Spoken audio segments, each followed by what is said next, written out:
Fomba ve ny mahatsiaro sady raisinao adidy ny amongarana ny lasa feno mamy sy mangidy fa nisy mantsy hafaliana izay nivadika ho fisaonana nisy tsikiny ireo molotra nanjary faharesen'ny taolana nisy masoandro be tsy inonio no semban-drahona nosolonin'ny aizipito izay nafaitra no ny vahona nisy retsipitiavana natenaina ho fanotra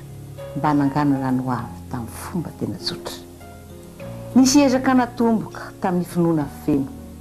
izay niova ho akoviana fa nonrarana tsy hoena ary reny rehetra reny no ametraha-pahatsiarovana ho an'ilay malalanay tsy avelanay ho resy-pahalovana nisy hafaliana mantsy